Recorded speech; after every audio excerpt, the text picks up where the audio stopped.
Segundo dia da feira, né? Segundo dia da primeira edição da Tecnomoda. Um momento bem importante, né? Muito obrigada pela presença de vocês.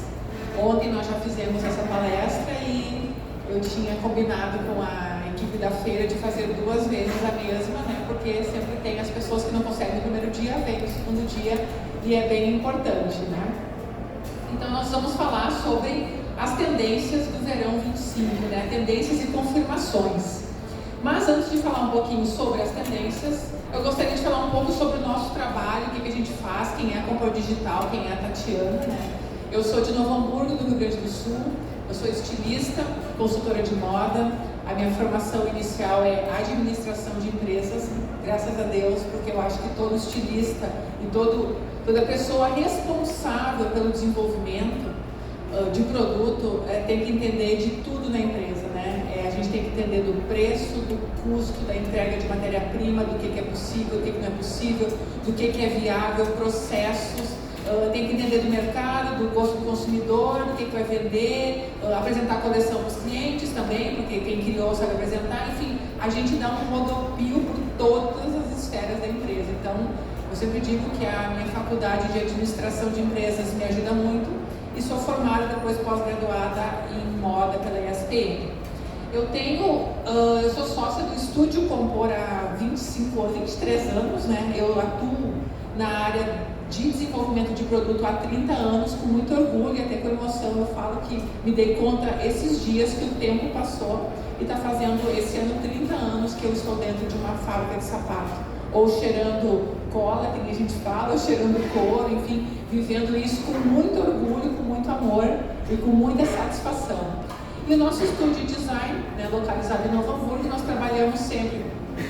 A vida dele foi criação de projetos, desenhos de solas, criações de coleções, modelagens, obviamente pesquisas, né? Não tem como criar alguma coisa sem pesquisar, sem saber das tendências anteriormente, né? O primeiro passo. E agora, faz uns 5 anos que a gente começou a mentalizar, e há 2 que a gente colocou em prática, esse trabalho que é um e-commerce, um site, uma plataforma de venda de pesquisas de tendências de moda sem assinatura. Esse QR Code aqui é as nossas redes sociais, se vocês quiserem seguir e conhecer um pouco mais do nosso trabalho, mas esse projeto surgiu de uma necessidade que nós tínhamos no Estúdio Compor, que era muitas vezes adquirir informação, mas sem ter a necessidade de contratar uma mensalidade, fazer um contrato de 1 ano, assinar uma plataforma de moda, que muitas vezes eu queria somente uma informação, aquela, e eu teria que assinar para o ano inteiro. Então a gente pensou, se a gente que precisa de informação e às vezes não consegue, não quer ou não pode pagar o ano inteiro, mas eu queria comprar aquela pontual, se eu não encontro, quantas pessoas do nosso segmento não encontram também essa alternativa? Então a gente criou, né, surgiu uma necessidade, a gente criou um produto para vender, né, até porque muita gente nos procurava para trocar ideias, pedir informações, muitas vezes pontuais. Então aqui é um site onde vocês podem ter informações de moda, pesquisas já prontas, feitas por quem vive o mercado, pela curadoria de quem é especialista no ramo do calçado, acessórios e bolsas, né, matéria-prima, enfim, sem necessidade de assinaturas, né? Nós vendemos confirmações de vitrines, a gente viaja para a Europa, Estados Unidos 2 vezes por ano, então tudo que a gente faz, tudo que a gente tem de informação de lá, a gente faz uma curadoria e comercializa. Cores e conceitos, por exemplo, hoje nós vamos falar de verão 25, mas neste mês já o inverno 25 vai estar já à disposição, né, a parte mais conceitual, matéria-prima, calçados infantis, calçados femininos, masculinos. Também comercializamos pesquisas personalizadas, né, se alguém precisa de alguma coisa que não é nada dentro disso, por exemplo, faço metais, faço enfeites, faço solas e quero uma pesquisa só para solas, então a gente faz. E também comercializamos hora de consultoria. Quer conversar com a gente, quer trabalhar com a gente, mas eu preciso de 1 hora ou 2 horas, eu não preciso de um contrato anual de consultoria, também comercializamos. Um trabalho mais pontual. Então, nos apresentando, vocês entendendo um pouco, né, o que a gente faz, eu começo a falar um pouco sobre o verão 25. Saliento que ao final da apresentação eu vou disponibilizar um QR Code que vocês podem baixar toda essa apresentação completa na íntegra, para vocês terem, se quiserem aproveitar nos seus desenvolvimentos, enfim. Verão 25, gente, daqui a 3, 4 meses, 4 meses, né, em agosto, nós teremos que ter nossos produtos, né, quem é fabricante tem que estar lá na vitrine, né, teoricamente as entregas final de julho, né, tem gente que já antecipa um pouco para poder também melhorar o faturamento, mas em agosto é oficialmente quando começa o verão 25. E também é importante salientar, né, para não gerar até dúvidas, né, essa questão de cronograma, de tempo, enfim, gera um pouco de dúvidas, né. O verão 25, a gente chama aquela temporada de vitrine, né, de loja, de venda de calçados, que vai de agosto de 24 até fevereiro de 25, que é o período oficialmente dito verão nas vendas do Brasil. Mas nós iniciamos as pesquisas, a parte comportamental, para entender o que as pessoas estão sentindo, o que as pessoas estão vivendo, quais são suas emoções e o que vai interferir na compra devido às suas ansiedades, os seus sentimentos. A gente começa a pesquisar muito antes, para conseguir interpretar, calcular, pensar, analisar e concluir que vamos fazer um produto assim e esse produto vai gerar um desejo de compra, né? Isso inicia-se em janeiro de 23. Então, em janeiro de 23, há 1 ano e 4 meses atrás, foi quando a gente deu o primeiro pontapé inicial para pensar o verão 25. E lá, naquela ocasião, as nossas fontes de informações, os birôs que nós temos contato, que nós estudamos, enfim, que a gente analisa, internacionalmente já falava sobre a questão do tempo, por isso que Cronos é a nossa palavra-chave. Já se falava da importância de olhar para frente. Ali em 23, foi o primeiro ano, né, 22 para 23, que nós já tínhamos passado da pandemia, entre aspas, né? E aí, qual era o ponto principal que nós falávamos aqui naquela ocasião, né? Como foi a nossa experiência, né, de viver esse tempo da pandemia, esse tempo que nós aprendemos a ter ociosidade, a ter tempo de qualidade, a saber separar o momento do trabalho, o momento da família, o momento do lazer, o meu momento. Então, se tem um lado positivo, né, se eu posso dizer que teve um lado positivo na pandemia, foi a gente poder olhar para si e realmente trabalhar o nosso tempo. E isso gerou muito conflito quando a gente voltou para o ritmo dito normal. O que eu faço agora, né? A pressão de novo, aquela corrida, será que eu quero isso de novo para mim? Quanto vem se falando hoje de grandes gestores abrindo mão de promoção no trabalho para não comprometer o tempo, eu vou ser promovido, mas eu vou ter que doar meu tempo, então eu prefiro não ser promovido e eu continuar com meu tempo de qualidade. Então essa análise, essa angústia que a gente vive, né, hoje em relação ao como cuidar do nosso tempo, ter mais tempo para si, é um fator muito importante que já se falava. Importante analisar que o tempo é um fato soberano sobre todos nós. Pode se passar milênios e o tempo, o universo vai girar na mesma velocidade. Então é o único fato da nossa vida que não tem dinheiro que compre, não tem status, não tem poder nenhum que vai fazer. Nós não temos poder sobre ele. Ele passa. O resto tudo nós temos controle, nós podemos controlar. O tempo não. E outro ponto que se falava nessa ocasião também foi a questão de como iniciar um trabalho, como iniciar uma nova vida passado esse momento de dificuldade. Eu olhar num futuro recente, um passado recente, 3, 4 anos, toda a transformação que nós sofremos durante a pandemia não é referência para dizer assim, sempre fiz desse jeito, então vou continuar assim. Nada servia mais de referência, nem os produtos, nem as estatísticas de vendas, porque durante a pandemia tem gente que vendeu muito, tem gente que não vendeu nada, vendeu por oportunidade ou não vendeu, se reestruturou, se reorganizou, as pessoas estavam em transição, tanto é que fala-se que foi uma mudança de era, aquele fato todo. Então a proposta foi, vamos pensar como um visionário, vamos imaginar que hoje, né, naquele janeiro de 23, a partir de agora, a nossa vida é um papel em branco, vamos reconstruir uma nova história. Isso os birôs falavam que era o sentimento coletivo das pessoas. E logo na sequência, quando a gente começa a falar de acontecendo em julho de 23, outubro de 23, aquele período, a gente começa a ler os releases dos grandes designers, né, das grandes marcas, ali justamente falando sobre tempo. Eles falavam, como vai ser a minha marca daqui a 50 anos? A minha preocupação hoje nesse desfile é a perpetuação da marca. Como esse jovem hoje, que está tão eclético, né, tem tanta oferta, como eu faço, eu, Dolce & Gabbana, ser relevante para essa pessoa? Qual é o meu legado? O que eu fiz até agora? Né? Até a minha amiga Tati falou antes da história da marca. O que eu fiz até agora para ser relevante e do que isso eu vou extrair para continuar? Como eu vou ter mais 100 anos? Então, muito vinha se falando sobre tempo. Então, tempo é uma grande temática para o verão, e como a moda vai trazer esse fato, como ela vai desmembrar e se transformar em produtos para que as pessoas vão, quando forem até as vitrines, dizer assim, nossa, esse produto me tocou, eu quero comprar isso porque isso conversa comigo, né? Eu acho que esse é o grande papel da moda. Então, nós temos 4 momentos para analisar, nós temos 4 temáticas. A primeira, nós vamos falar do tempo, o tempo cronológico. Tá? O tempo cronológico fala exatamente do passar do relógio. O tempo, o passado, presente e futuro, os dias contados.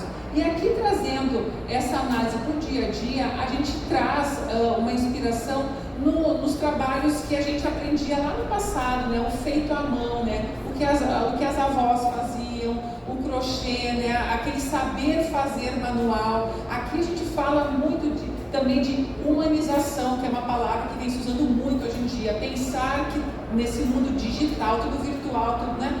A gente ainda tem pessoas atrás da máquina, ainda a gente precisa de pessoas que costurem, a gente precisa de pessoas que montem o calçado, a gente precisa das pessoas para essa engrenagem continuar, porque nós consumidores somos pessoas, nós temos sentimentos, a gente vai lá na vitrine e compra alguma coisa, a gente quer saber da história. Então esse tema aqui, esse primeiro tema, fala realmente de contar uma história, de pensar como recriar todo aquele legado que eu aprendi com os antepassados e trazer, muitas vezes, obviamente, de uma maneira mais tecnológica, né? Eu não vou conseguir colocar crocheteiras para fazer o meu cabedal, mas como eu posso recriar esse conceito e quando eu for na vitrine eu entender assim, nossa, isso ali me lembra uma época, isso ali me toca, né? Me emociona quando eu vejo e eu quero comprar isso. Então, esse primeiro tema fala dessas experiências do feito à mão, da recriação do artesanal, do saber fazer, né? O homem fazendo alguma coisa, né? E quando a gente fala desse artesanal, eu destaco especialmente nesse tema essas 3 combinações, essas 3 tonalidades de cores, né? Esse marrom, que já vem falando muito dos terrosos para o próximo inverno, ele já aparece nesse verão. Esse camel, que aqui, depois vocês quando pegarem o Pantone vão perceber que ele é um pouco mais alaranjado, ele não é tão marrom como está aqui na tela. E esse novo neutro, que ele é levemente avermelhado, ele remete um pouco a um marrom. E eu gostaria de começar a propor para vocês esse olhar para novas tonalidades neutras, que eu vou falar mais na sequência, né? Então essas 3 tonalidades são as principais deste tema que eu falo do recriar, do saber fazer manual. Essas imagens que eu tenho aqui, elas são de passarela, né? Então nós fizemos toda uma curadoria com birôs internacionais para conseguir concluir que essas são as principais cores. Quando acontecem os desfiles em outubro, a gente vê na passarela esse olhar para essas cores. E quando a gente vai em fevereiro para Milão fazer pesquisa de vitrine, agora, mês passado, né, uns dias atrás, a gente enxerga na vitrine já esses combinados de marrons e neutros com esse camel, né? Especialmente essas 2 tonalidades que eu me refiro com esses beges e neutros. Então, realmente é algo que a gente estudou em janeiro de 23, acontece na passarela e a gente já vê imediatamente na vitrine, né? Como uma grande confirmação, né? E aí, falando um pouco de materiais desse tempo cronológico, um ponto importante é pensar em materiais orgânicos, em pensar nos fios de algodão, pensar nos tramados mais artesanais, pensar em mix de coloridos que envolvam os terrosos e tem um ponto de cor junto para trazer um pouco de vida, pensar na ideia do mal acabado propositalmente, porque quando eu falo do trabalho manual, eu falo ser humano fazendo, é inevitável que ser humano vai deixar alguma falha, do ser humano, né? A gente não é máquina, a gente é homem, né? É ser humano, como eu falei. Então, essa ideia desses espelhinhos que traz a ideia do desfiado, né? Os crochês, os algodões, os tramados, enfim. Na passarela, né? A gente enxerga lá em outubro, quando saem os desfiles, esse desfiado, esse feito à mão, né? Parece um macramê, as cestarias, né? Esse desfiadinho na gola da camisa, o material como se fosse uma ráfia, né? Um rústico. Aqui é todo esse desfiadinho, como se tivesse alguém mexido nesse tecido. E a gente enxerga também, já na vitrine agora, em fevereiro, toda essa proposta, né? A Chanel com essa cepa de madeira propondo esse desfiado, essa coisa meio empregada, meio, vou dizer até tosca mesmo, mas de propósito, né? Como se tivesse alguém martelado. Eu, sinceramente, eu lembro os tamancos que a minha avó usava, né, lá antigamente, e até quando eu vi esses produtos até fiquei emocionada de ver, né? Mas muita palha, ráfia, na Zara, muito crochê, essa mistura desses fios, um ponto grande, meio largado, enfim. E importante falar, essa temática que eu estou explicando agora, para nós, a nossa conclusão, a nossa análise é que é uma das mais importantes para o verão. Primeiro porque fala do ser humano, segundo porque fala do fazer manual, e porque nós temos uma cultura, o brasileiro, um olhar para essa naturalidade, até por nós sermos um país de uma grande área de litoral, onde a naturalidade, o fresco, o algodão, né, o leve é importante. Então a gente vê essa temática aqui como uma das mais relevantes para o próximo verão. Os desfiados nas bolsas também apareceu bastante, né? O handmade, o feito à mão, então nesse tema, seja em tricê, seja em macramê, renda de bilros, né? E outras mais que esse Brasil afora, nós temos muito trabalho manual, muitas técnicas desenvolvidas, seja em cepas, né? Forrações de solos, a gente vê as anabelas voltando, né? A madeira, e muito interessante ver, né? O tricê, ele pode tanto ser feito aqui com uma palha. Efetivamente, esse desfile parece que tiraram lá de uma tribo indígena aquela cestaria e colocaram na manequim, ou uma versão mais moderna de fitas de cetim. Então eu não preciso necessariamente ser tão literal e ter a palha rústica lá que eu busquei de tal lugar. Eu posso ter a técnica do tramado feito com fios mais tecnológicos. Isso muitas vezes é modernizar o processo, é não deixar de contar a história, mas eu modernizo o processo. E aí a gente vê, né, especialmente Bottega Veneta é a marca referência para esse verão. Ela é uma marca característica muito artesanal, e para esse verão ela é a referência. Tirinhas com nozinhos, né, macramês, tricês tramados nas bolsas, cestaria nos tênis, né, padronagens que remetem até um pouco a redes de pescas. Na passarela, a Stella McCartney traz essa história do algodão, né? Tem toda uma proposta vegana, toda mais natural, vegetariana, né? Então ela traz essa proposta toda do algodão, realmente um look, um visual que muitas vezes a gente vê na beira da praia sendo vendido, né? A gente vê as mulheres especialmente usando esse visual. E na vitrine também, né, quase que o mesmo Stella McCartney eu tenho na vitrine já comercializando as bolsas com enfiadinhos de couro, né? A gente trabalha muito com couro aqui nessa região, então tem toda essa história dos enfiadinhos de couro, o algodão, né, o crochê, que na verdade é feito através de máquina, mas a gente percebe que tem uma história de ponto manual. Esses patchworks, gente, eu juro que eu tinha uma colcha que a minha mãe fazia, né, para aproveitar os fios, né? Então isso é importante a gente olhar para ter esse olhar, né, essa curadoria. E por fim, nesse tema, nós temos o Get Old, que é aquele acabamento envelhecido, é aquela ideia de que o tempo desgastou, né, que o tempo passou por ali, seja em vestimentas e roupas que traz o aspecto desgastado propositalmente, como por exemplo esses brocados, né, essas tonalidades meio envelhecidas e pálidas, como se realmente o tempo tivesse passado por ali, ou então como essa bolsa da Hermès, que ela já tem na passarela a etiquetinha ali, a marca do queimado do couro, como se tivesse passado 50 anos aquela bolsa no baú, e quando eu tiro e levanto a etiqueta, está ali a marquinha, né, a oxidação do couro, né? Então isso é muito legal de se pensar. Ou solas escovadas, né, os tecidos com essa mistura de cores que dá essas nuances envelhecidas. E na passarela me aparece muita coisa disso, né? Sejam esses rasgados na lona, né? Nessa ráfia, meio puxando o fio, seja ferragamo com um salto totalmente desgastado, as bolsas, essa sandália meio gladiadora, meio bota, assim, com essa trama totalmente esculhambada, de propósito, dando a ideia de que foi feita uma amarração meio primitiva nela, ou então esses manchados no couro, esse efeito escovado, né? Então eu trabalho até com uma marca, eu sou estilista de uma marca que a especialidade dela é vegetal, né? Couro vegetal escovado, e eu sempre digo que a mão que eles têm para fazer aquela queima, assim, olha, tá para nascer, eu acho que operadores que vão conseguir desenvolver essa mão novamente, né?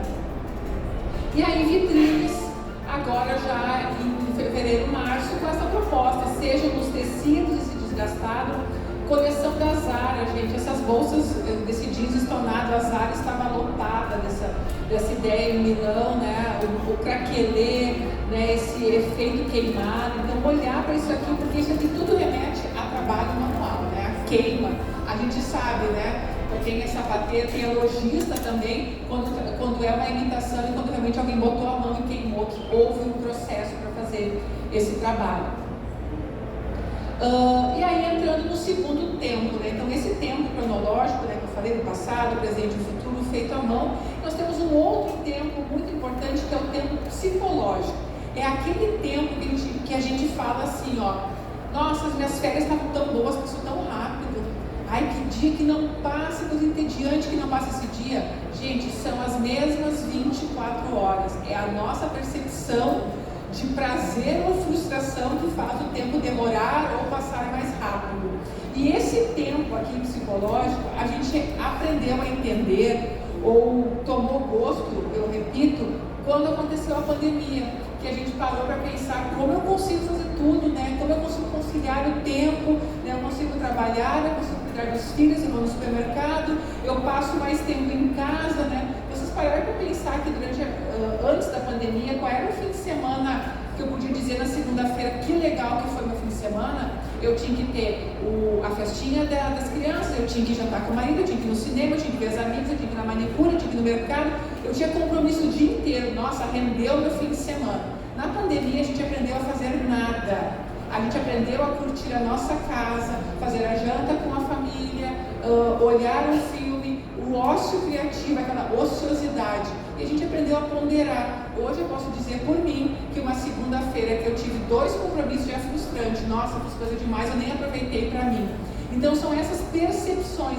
E como a moda pode nos ajudar nisso? Nesse tema eu falo muito de minimalismo e atemporalidade, simplicidade das formas, que é simplificar um pouco mais a nossa vida.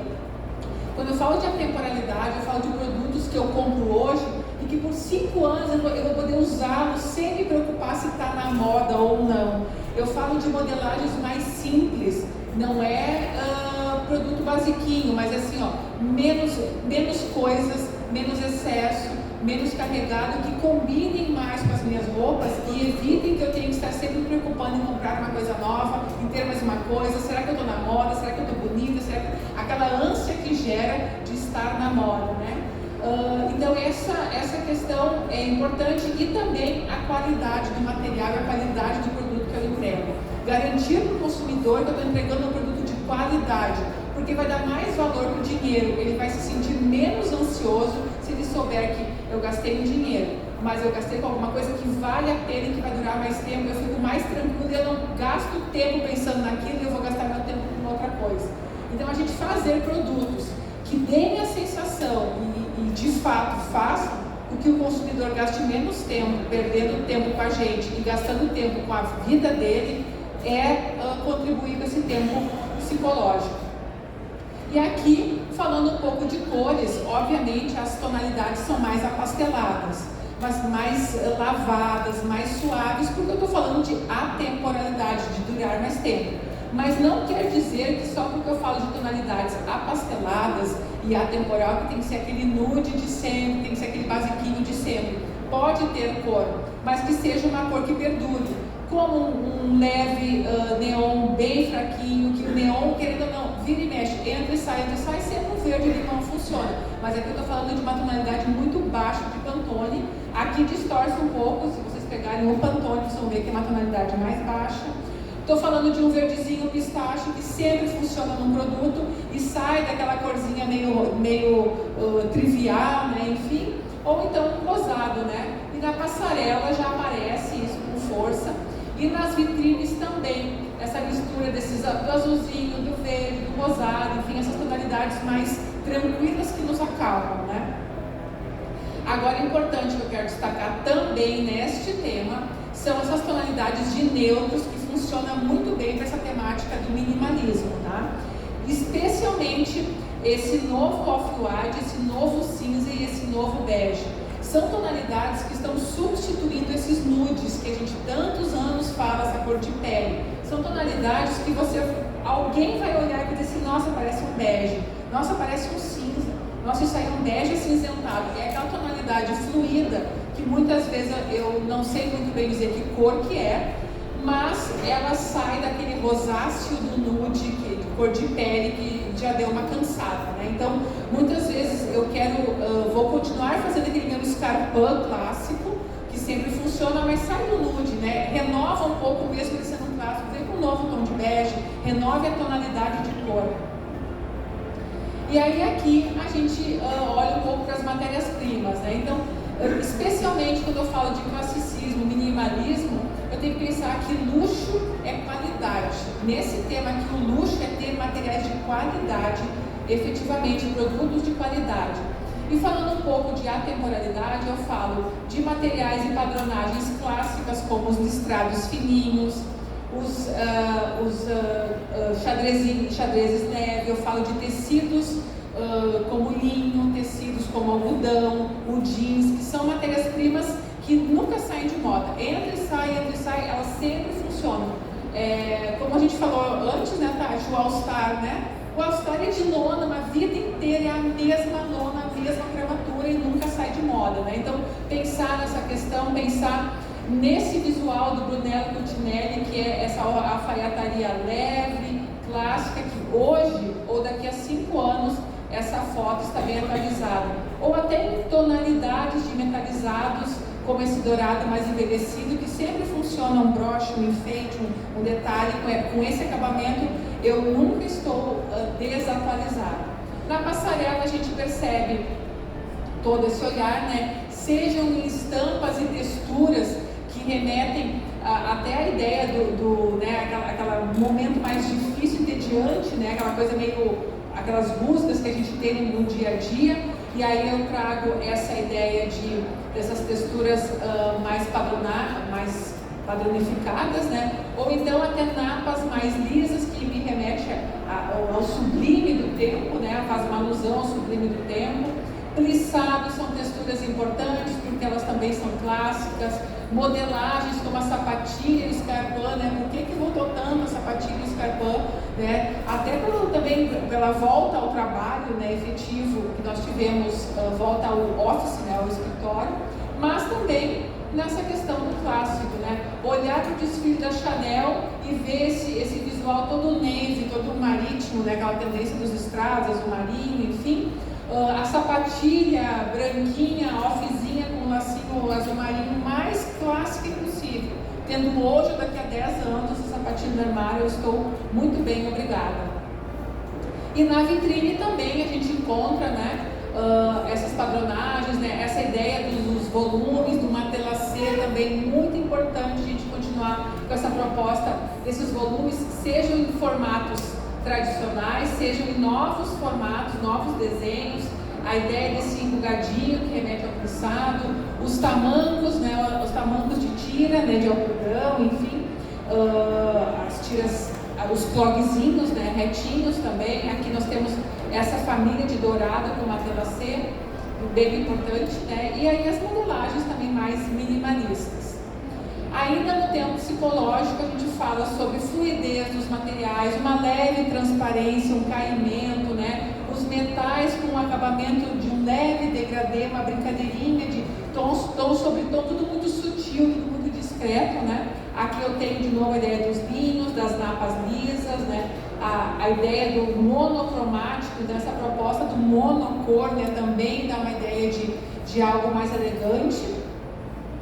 Na passarela a gente já enxerga essa ideia desse degradê sutil que eu falei antes, das transparências.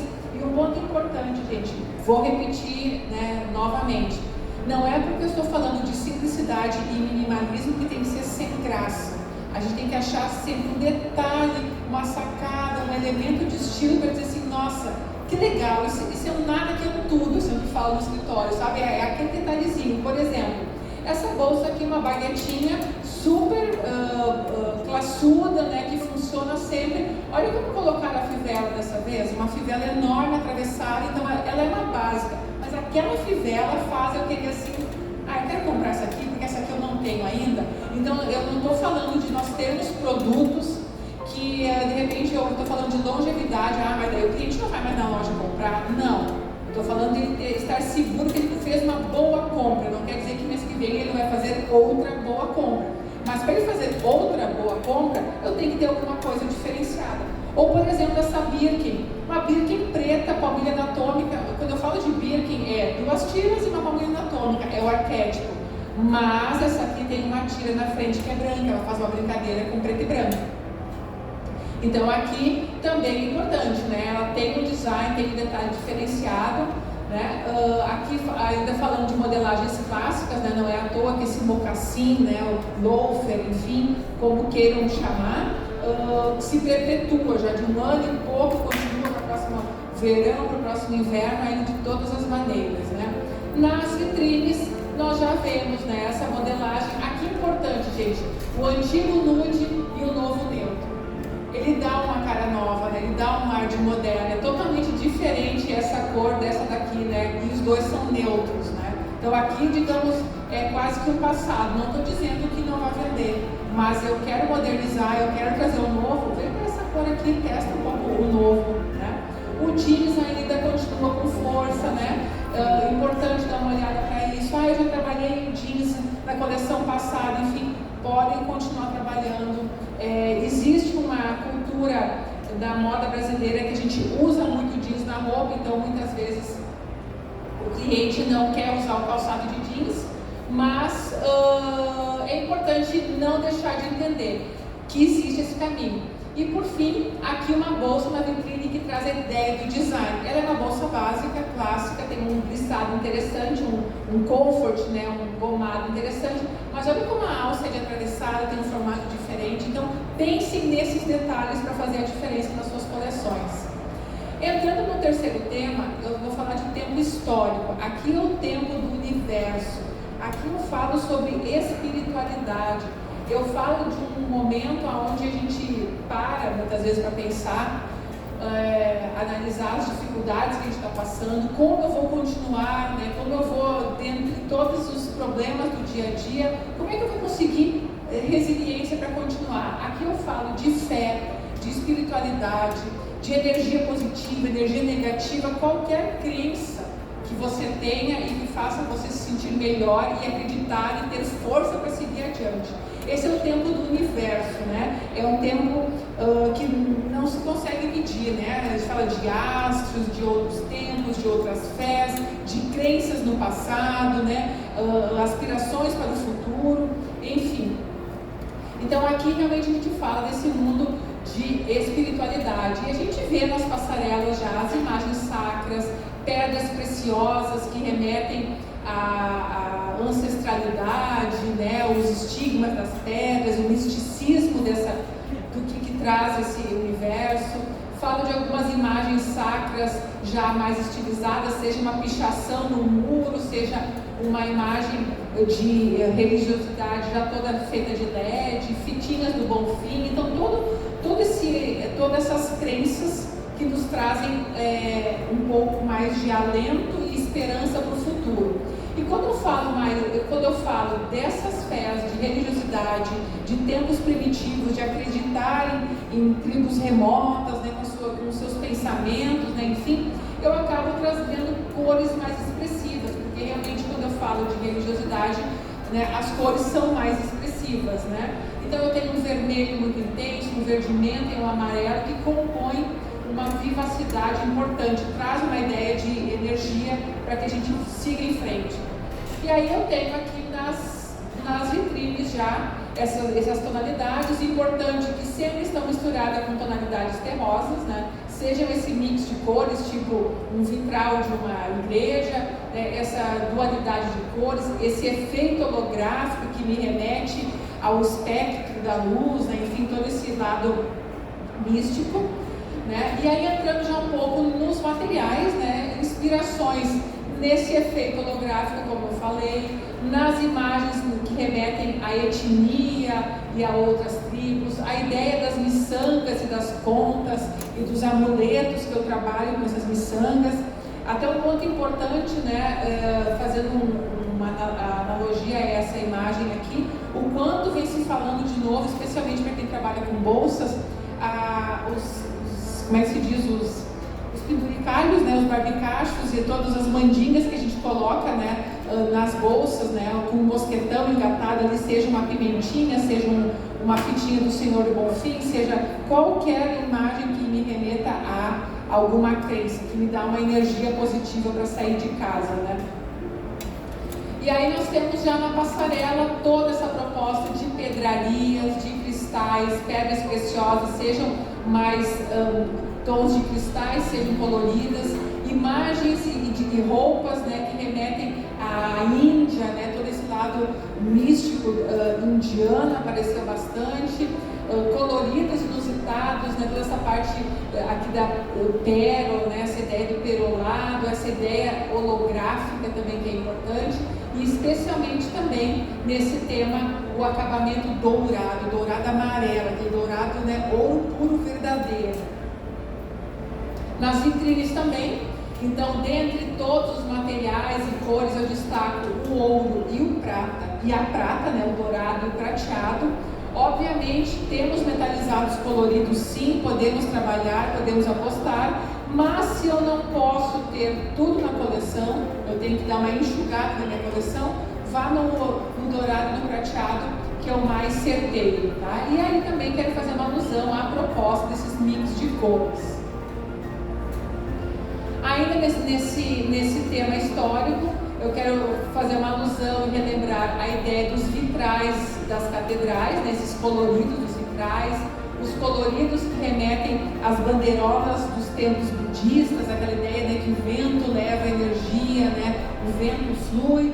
A gente vê essa mesma proposta na passarela e novamente quero enfatizar a ideia do dourado, né, lembrando, né, a religiosidade, né, o catolicismo, né, que venera muito o ouro, e outras religiões que também, né, veneram o ouro, que foi o metal, né, o primeiro metal de troca que existiu na nossa história, né. E aí quando eu olho passarela, eu já vejo toda essa imagem aqui, seja Comme des Garçons, seja Chloé, né, enfim, outras marcas trazendo a ideia das fitinhas do Senhor do Bonfim, né, essa papete de 1.000 euros parece que foi feita com as fitinhas que a gente compra na Bahia, lá em Salvador, quando a gente vai para lá, né? Ou a Comme des Garçons, esses mix de cores que parecem as bandeirolas dos templos budistas que eu me referia, ou então toda essa proposta de opulência do ouro, onde a gente teve na L'Oréal Paris a Thaís Araújo desfilando, né, com esse desfile, com esse vestido maravilhoso, fazendo uma alusão à Chica da Silva e toda a era da escravatura mundial e da era do ouro. Importante destacar que no dourado, esse ouro, ele pode ser tanto espelhado, tanto uma napa lisa, mas especialmente uma ideia do batido, do amassado, daquela coisa assim que foi lapidada manual, meio primitiva mesmo, tá? Aqui a gente vê já na vitrine, então, essa proposta, essa bijuteria da Zara tem essa coisa meio matelada, né? Meio, parece que sofreu, ficou se debatendo aquele metal anos e anos e está um pouco desgastado, misturas de tonalidades de dourado com texturas diferentes, tirinhas, essa sandália com esse craquelado envelhecido. Então pense nesses metais com a proposta de realmente ter texturas, ter outras texturas, não ser só algo liso, para variar um pouco, para melhorar e para evoluir nas suas combinações de materiais. O quarto e último tema, eu falo sobre o tempo clima, que é o tempo efetivamente climático. O que nós estamos sofrendo hoje com as intempéries, seja chuva, seja sol, seja catástrofes. A gente só escuta notícias ruins porque ou é muito calor e a gente está morrendo de calor efetivo. Olha o que aconteceu no Rio de Janeiro e reverberou aqui dos 60 graus. Gente, isso é uma coisa que loucura, assim, a gente lê a notícia e não acredita que isso aí está acontecendo. É tão ou mais grave quanto uma enxurrada ou uma inundação, né? Então, só que são fatos que vem acontecendo que nós temos que aprender a conviver. A tendência é que não mude, né? A tendência é que talvez no futuro longínquo possa haver novas mudanças climáticas e a gente passe por isso. Mas no momento de curto prazo, que eu falo de 1, 2, 3, 5 anos, a tendência é que a gente continue a viver e conviver. E como conviver com isso? Então aqui a gente fala muito de proteção, de produtos que protejam as pessoas, seja proteção, eu não passar calor, transpirar, proteger da chuva, eu ter um produto que eu posso sair de manhã e voltar à noite, e se chover ele seca rápido, se eu suar ele transpira, se eu precisar colocar por cima rapidamente, eu ter um guarda-chuva que felizmente a gente tinha hoje, que a gente chegou aqui, estava chovendo, então ainda bem que eu tinha um guarda-chuva na mochila. Então pensar em todos esses aspectos para trazer proteção para o ser humano, para o consumidor. Aqui, nas tonalidades de cores especialmente, ela tem uma vibe esportiva, né? Então a gente olha muito para o esportivo, porque o esportivo, o ramo esportivo, as marcas de performance estão sempre desenvolvendo novas tecnologias para os seus atletas performarem melhor, seja roupas mais leves para que ele corra mais, roupas que deslizem melhor na água para que ele tenha um melhor desempenho na natação, ou tênis mais leves, enfim, ou que se ele tem que se molhar no triatlon ele já seque rápido. Então normalmente as tecnologias que a gente usa no dia a dia vêm do segmento esportivo, vêm de intempéries como a guerra, que também precisaram desenvolver produtos que funcionassem. Então obviamente as tonalidades aqui são mais frias, o neon novamente aparece como ponto aqui, um neon bem mais forte, que é aquele levinho que eu mostrei no outro tema. Nós vemos nas vitrines essas tonalidades já de cinzas, especialmente de azuis, de neon, e também destaco nas vitrines o laranja ainda muito forte, já vem de outras temporadas, né? E a gente tem aqui essa cor destacada nessas combinações todas. Falando em matéria-prima, destaco o vinil, a transparência, o plástico, a ideia realmente de proteger, né? E a gente vê na passarela essa proposta, seja em sandálias básicas, seja em bolsas, seja em sapatos que a gente coloque por cima do sapato, né? Então eu vou sair na rua, eu coloquei meu sapato, vou colocar um por cima para proteger, digamos assim, a capa do calçado. Isso já é algo meio corriqueiro fora do Brasil, aqui ainda a gente não usa, mas isso já é meio corriqueiro. Seja na passarela, né? Essas roupas transparentes, tudo envolve o vinil, o plástico, o silicone e materiais afins.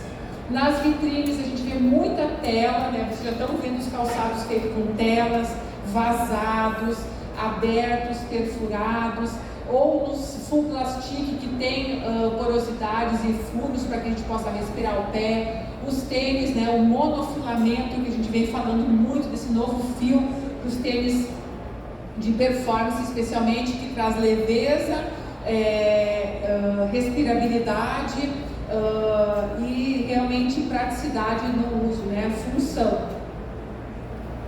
Ainda quando eu falo de tempo-clima, eu falo intempérie, eu não posso deixar de falar do meio ambiente, então eu falo um pouco de fauna e flora, né? Como conviver, como nós vamos aprender, vamos conviver com aquela fonte de inesgotável, né, o que se esgota, né, de matéria-prima que a gente precisa, que é a natureza, né? E aí aqui a gente vê, né, uma volta do uso das flores, né? Uma necessidade de florescer, até feminilidade, né? Então, inspirada realmente no meio ambiente.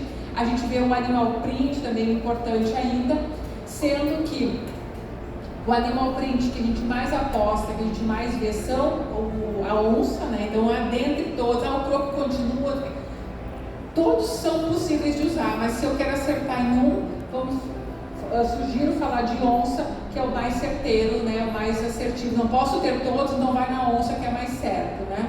As flores também, né? Então, flores, sejam elas aplicadas, feitas de couro, de outros materiais, ou seja, através de estamparias, né? Como a gente pode ver já nas vitrines, então, as estampas florais, as estampas de onça, alguma coisa de piton ainda, mas nas cores mais clássicas. A Chanel já tem flor nos seus cabedais, então também trazendo uma ideia de mais feminilidade.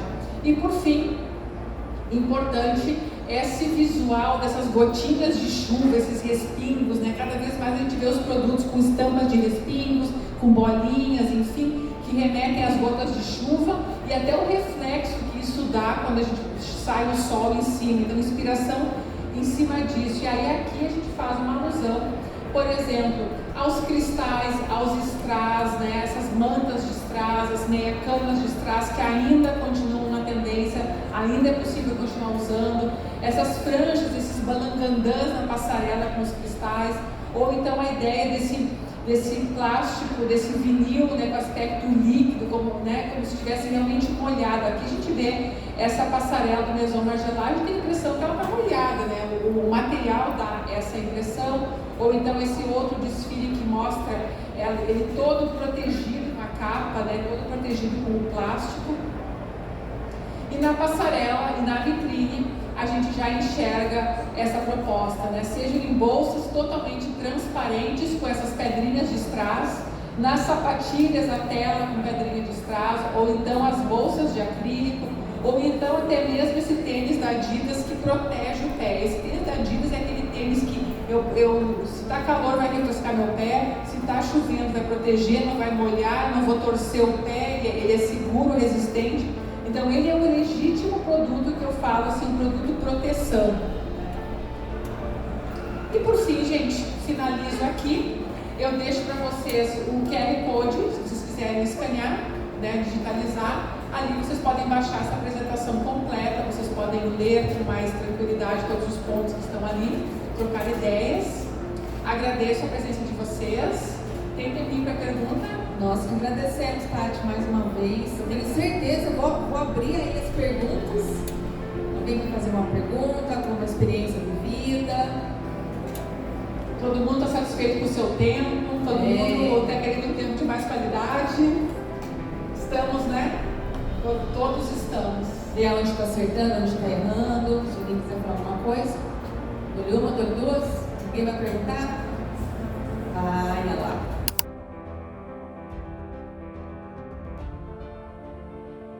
O inverno nós começamos em agosto de 23. Em agosto de 23 a gente começa a estudar, né? Na verdade, eu não vou dizer lá em 23 tu tem que começar a desenhar as tuas solas, talvez um pouco cedo ainda, para entender, né, que caminho seguir. Mas a gente que trabalha com pesquisa, que tem que entender esse comportamento para concluir, né? Esse resumo aqui em 40 minutos é um trabalho de 1 ano e meio, né? Então, poder entender esse processo e a gente estar seguro do que a gente está falando, a gente tem que começar a estudar lá o comportamento das pessoas, para saber o movimento, como elas estão pensando, e o comportamento das pessoas são influenciados por fatos sociais, fatos econômicos, fatos históricos, fatos bombásticos que acontecem de repente, né? Seja uma guerra que dispara de repente, que é algo imprevisível, a gente não está sabendo o que vai acontecer, mas quando interfere de repente num transporte que eu não vou ter mais a mercadoria, nisso, naquilo, enfim. Então nós como estúdio de design, a gente começa 1 ano e meio antes a receber as informações. E quando um calçadista tem que fazer sua coleção para lançar agora em maio, tem que começar lá em outubro a pensar, no mínimo uns 8 meses antes, porque é tanto fato para pensar no produto, na estratégia de preço, como eu vou distribuir, vai ser viável, não deu preço ainda, vamos refazer o projeto para chegar no preço. ainda não é viável na produção, porque esse equipamento, porque a matéria-prima, porque não sei o quê. 8 meses antes. Então, para uma coleção em maio, efetivamente, quando tem que estar pronto, né, o verão, maio, junho, lá em outubro tem que começar a pensar nisso, para conseguir chegar assim, com tempo de qualidade, não afobado, não sem dormir, né, porque às vezes quem trabalha com produto, lá aquela, para quando eu mostrar, não saiu o representante me enchendo o saco, a feira vem vindo, aquela agonia, aquela ânsia, para a gente poder ter tempo de qualidade, tem que começar antes do negócio, né?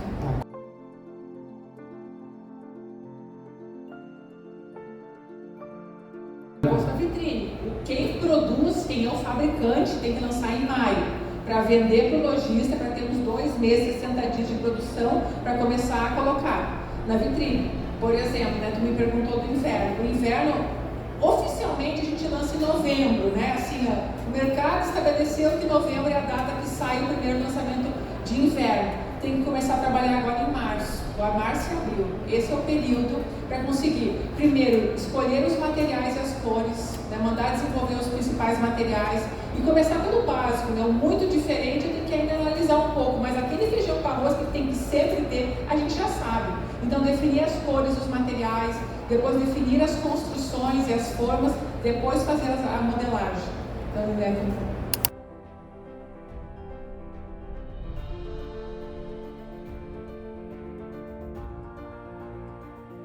são temas diferentes, especialmente quando eu falo de feminino. Não quer dizer que essa linha de pensamento do tempo, ela não vai continuar para o inverno, até porque semana que vem a gente vai lançar a nossa pesquisa de inverno na nossa plataforma, e a gente está falando novamente sobre tempo, sobre os designers olhar para trás, resgatar, então a gente vai continuar esse sentimento, ele não sai assim em 6 meses acabou, ele é um período, né, de momento social que a gente vem vivendo. Agora, quando a gente fala de masculino, especialmente, que a marca de vocês é masculina, né, eu acompanho porque eu trabalho com masculino também, quando a gente fala de masculino, o perfil do homem, ele é mais conservador. Então, muitas vezes a informação que eu estou trabalhando, ela perdura por mais tempo.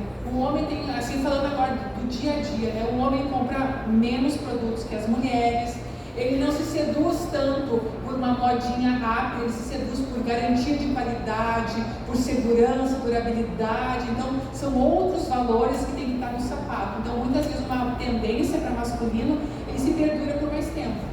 Então, muitas vezes uma informação do verão dá para extrair um acabamento manchado, um envelhecido, dá para trabalhar por um ano inteiro com aquele caminho e vai ser legal.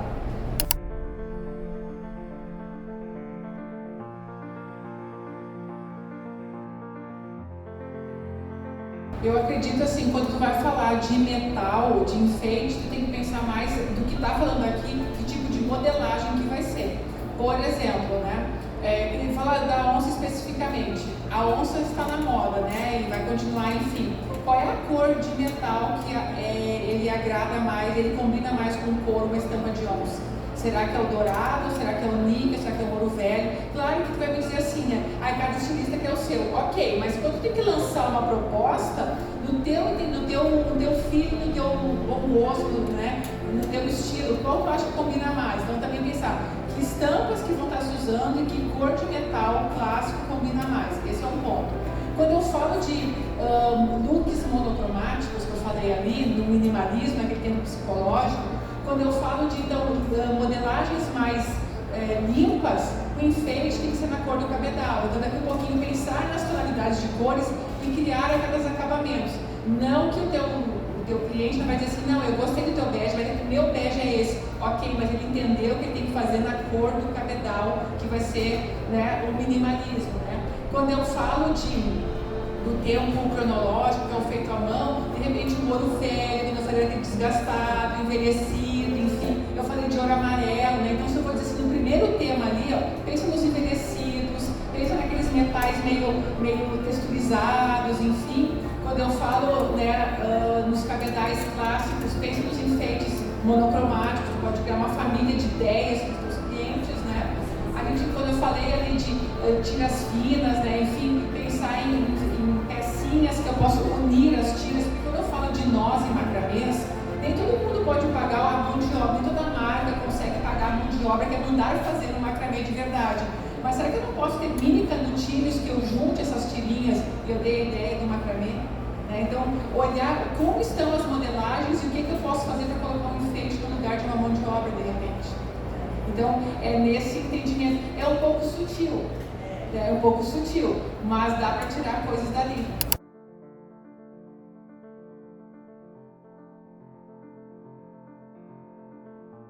Sim.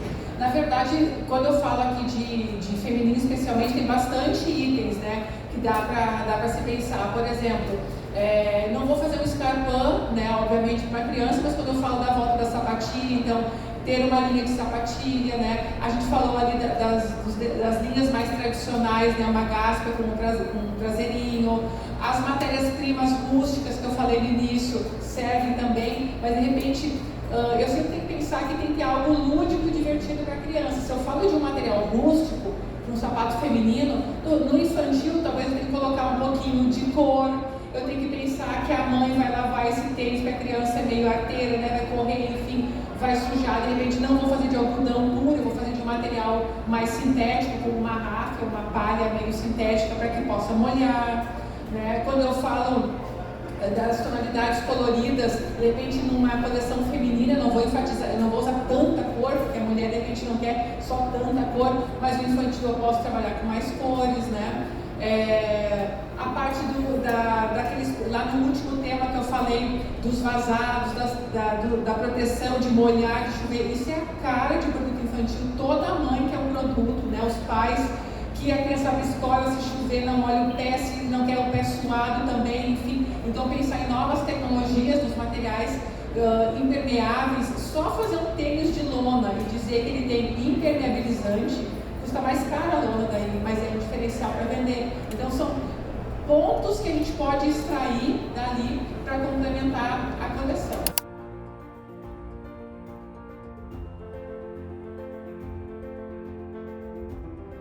A tua angústia é a mesma de outras marcas. Nós trabalhamos com Clean, Pampini, com outras marcas lá no escritório. Eles fazem a mesma pergunta, eles procuram a gente com o mesmo intuito. Primeiro porque as grandes marcas, os produtos infantis das grandes marcas, estou falando de Nike, estou falando de Hugo Boss, estou falando de Adidas, estou falando marcas internacionais, as grandes marcas pegam os seus produtos de adulto e trazem para o infantil, a mesma modelagem. Elas normalmente não desenham um produto especificamente para a criança. A criança é um mini adulto. É do perfil do europeu, é do perfil do americano. A cultura de ter um produto especificamente para a criança é muito latino-americana, aonde a gente lida com a criança e tem o olhar, né, a relevância que a gente dá para uma criança é de ter um outro olhar, um olhar mais fraterno, latino, mais né, tipo a galinha que bota as crianças debaixo do braço, né? E na Europa e Estados Unidos é uma questão cultural, não é assim. Então, por exemplo, quando a gente vai pesquisar, a fonte de referência que eu vou ter num sapato infantil é um adulto em miniatura. Aqui no Brasil não funciona isso. Então, aqui no Brasil, quem trabalha com infantil tem que ser criativo de verdade. Tem que ser criativo e saber fazer. Então, tem que saber se virar e entender o gosto. Eu vou dizer assim, ó, que o trabalho infantil, por isso que as marcas de infantil começam tão antes a fazer seu desenvolvimento, porque elas têm que realmente contar uma história. Não é só olhar para o Michael Kors e dizer assim, vou fazer igual, vou vender. Não é assim. O infantil é diferente. Por isso que é tão difícil e não tem, mas lá no escritório a gente tem o que a gente faz. Porque as marcas procuram a gente por essa pergunta mesmo.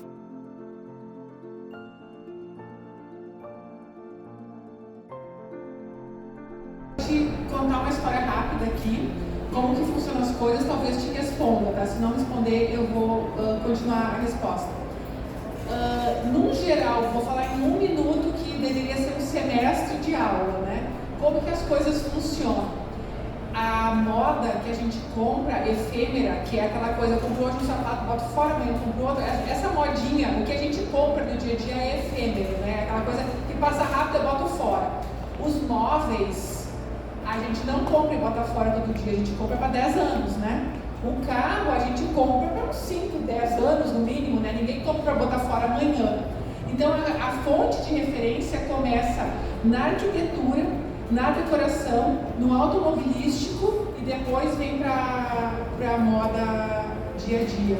Porque tudo é produto de consumo. A decoração, a arquitetura, o automóvel, enfim, tudo é produto de consumo.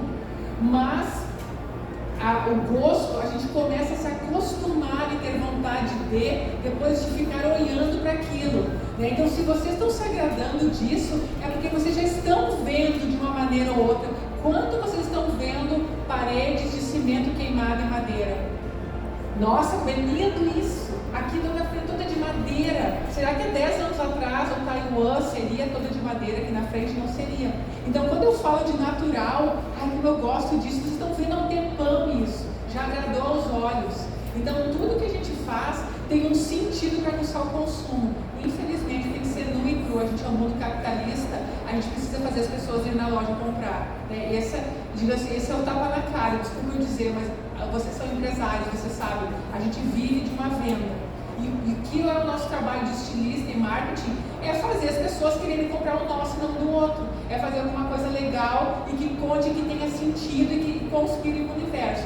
Então, a primeira fonte de referência é o Salão do Móvel de Milão, por exemplo. A decoração.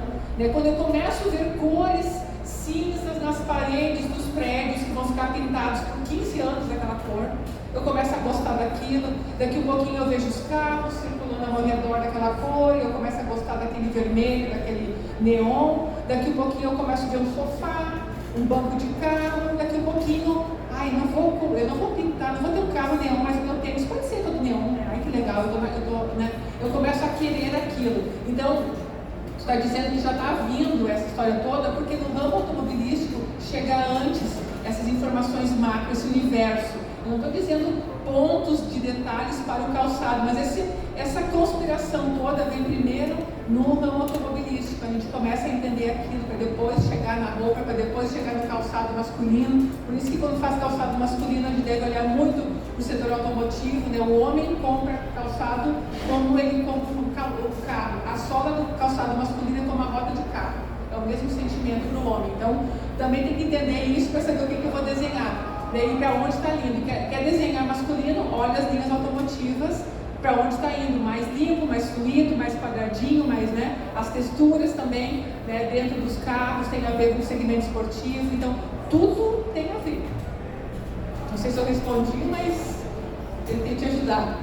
A Tatiana está com um stand aqui na feira, tá? Da empresa dela. O pessoal pode passar lá, vai contar. Gente, muito obrigado. Se quiserem perguntar mais mundaréu de coisas, pode ir no stand ou mandar um WhatsApp, entrar em contato com a gente responde, tá bom, gente? Obrigada, viu? E uma boa semana.